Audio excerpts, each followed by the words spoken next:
Stuff I Learned Yesterday, episode 631, Reflections of a Doorkeeper.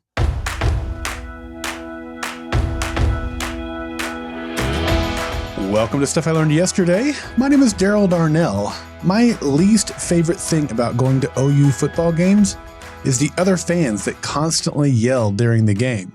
And I believe that if you aren't learning, you aren't living. From 1958 until 2023, both Oklahoma State University and the University of Oklahoma participated in the same athletics conference. At the time, that conference was called the Big 8 Conference, which is now known as the Big 12 Conference. OU joined the Southeastern Conference in 2024, while OSU still resides in the Big 12. Anytime these two schools meet on a field, court, course, mat, or classroom, it's referred to as Bedlam. However, even before the two schools occupied the same conference, they competed against each other every year. The first OU versus OSU football game was in 1904. They skipped 1905, but afterward played against each other every year from 1906 until 2023. There are differing reports of when the nickname of Bedlam was first used to describe the rivalry between the two schools. Some say it was after OSU beat OU on the football field for the first time in 1917, and an article was published in the Daily Oklahoma newspaper describing the aftermath as Bedlam. However, other reports say it was previously used by a newspaper reporter to describe a highly contested wrestling match between the two schools. One thing is certain, at some point in the early 1900s, Bedlam was being used to describe any competition between the two academic institutions. Today, our state bleeds orange and crimson, with some houses divided between the two. If you've been listening for any length of time to Stuff I Learned Yesterday, you know our home is very much a crimson one. As far as football goes, OU has dominated OSU. I was born in 1976, and that year OSU beat my Sooners 12-0. Of course, I don't remember the game. What I do remember is that would be the last time the Cowboys would beat the Sooners until my sophomore year of college. That's right. All of my life growing up, I never saw OU lose to the Cowboys. It was great. The Bedlam football series has been more competitive over the last 30 years, but OU still leads that stretch 21-9. The Cowboys fans will quickly remind us Sooners that they beat us 2 out of the final 3 times that we met, including that very last matchup in 2023. And I must admit that final loss does sting. The 2008 matchup was a big one. OU was ranked number 3 and OSU was ranked number 11. The game had been given a primetime 7 p.m. kickoff on ABC, and ESPN was on campus Saturday morning with their college game day show. OU would be traveling to Oklahoma State's campus, but was still favored to win the game by 10 points. It was mostly a close game, with OSU trailing by only 3 points with 10 minutes left to go in the game. But OU would pull away from there, eventually winning by 20 points, 61-41. Of course, I was quite happy that my team had won, but that wasn't the case for my neighbor across the street. His name was Anthony. He and his wife Rachel had moved in a few months earlier, and we'd struck up a friendship. They were newlyweds and a few years younger than my wife and I. We had 2 kids by that time, while they had yet to start their family. We moved across town the following year, but we still keep in touch with each other via Facebook. They now have 3 kids, and Anthony is a state representative. Anthony had graduated from the Oklahoma State University's School of Law the year before, and as much as I bleed crimson, Anthony bleeds orange. We often talked football, both college and pro, and we were both in different fantasy football leagues. Anthony had gone to the Bedlam game that year, and I was looking forward to hearing his take on the game. Of course, I knew his excitement for the game wouldn't be the same as mine, so I figured I'd wait a day or two to chat with him about it. That changed when we arrived home from church the next day. As we were unloading our kids from the car, Anthony and Rachel arrived home from church as well. Knowing that it wasn't the right time to carry on a full conversation about the game, I simply waved and said, "Boomer Sooner!" Anthony instantly became very visibly upset. He quickly composed himself and sternly let me know that he'd had enough of OU fans and that he didn't want to hear it. And this was unusual behavior for him, so I took the clue that I'd said too much and we went inside for lunch. Later that week, Anthony and I had a chance to approach the subject again. I apologized and told him that I didn't mean to upset him, nor did I ever plan on rubbing the victory in his face. And he also apologized and let me know that the anger he was expressing was not really intended at me, but rather was boiling over from his experience at the game the night before. Apparently, he'd taken his young niece or nephew to the game, and some OU fans sitting near them had been cursing all night and even spilled a beer on them. So by the time the game was over and he'd heard more heckling on his way back to his car, he'd had his fill of the words "boomer sooner" and OU fans. And I don't blame him. Here's what I learned.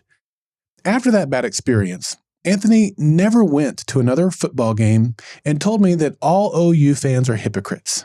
He decided that he could get the same experience watching games on TV and decided he was better off not talking to anyone else about football.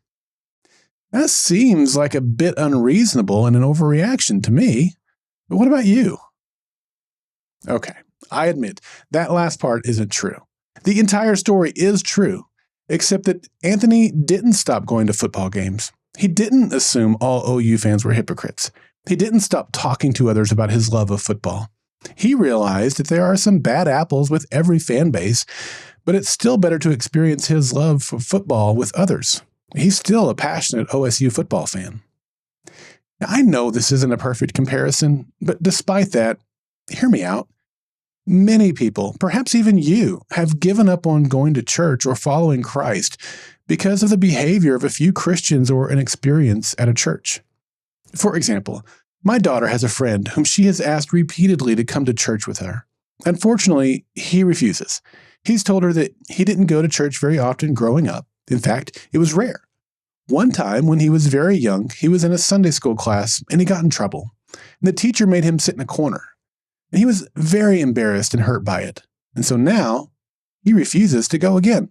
Another friend of mine has told me that she refuses to go to church anymore because when she and her husband did go, they got tired of all the hypocrites.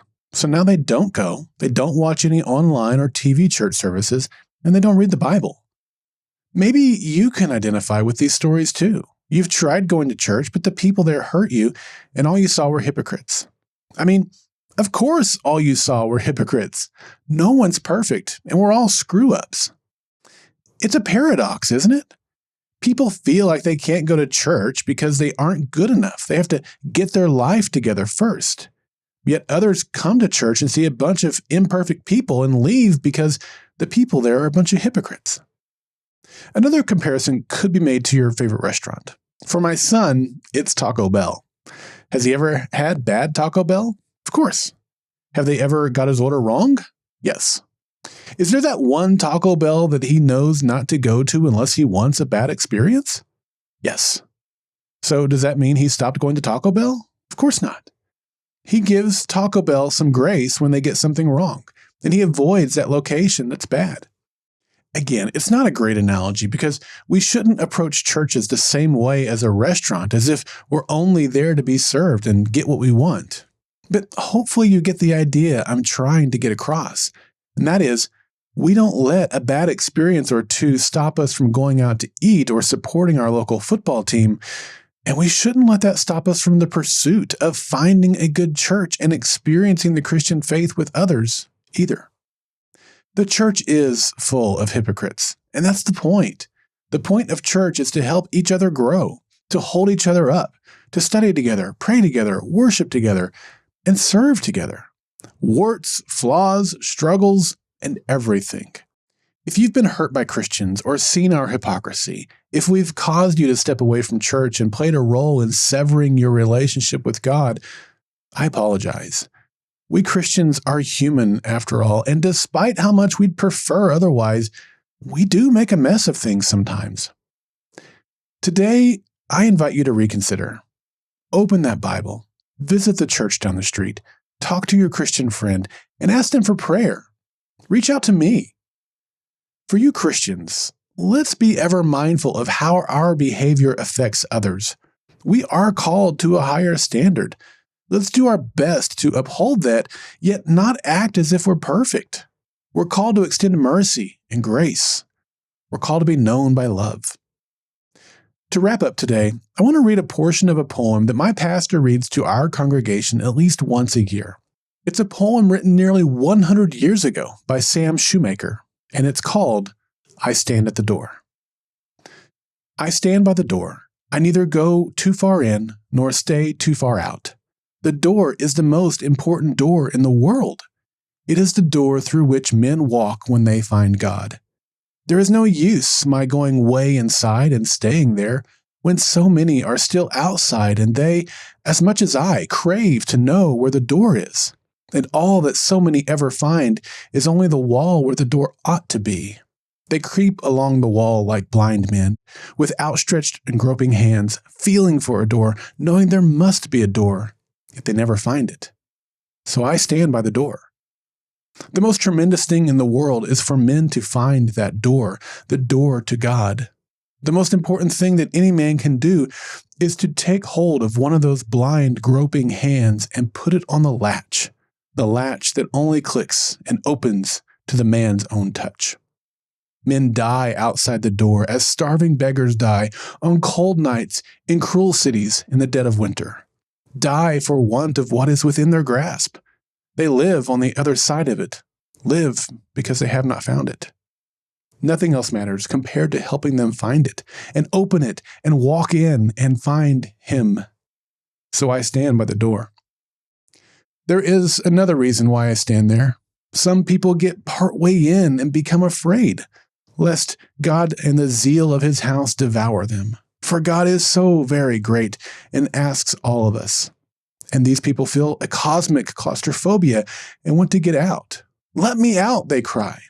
And the people way inside only terrify them more.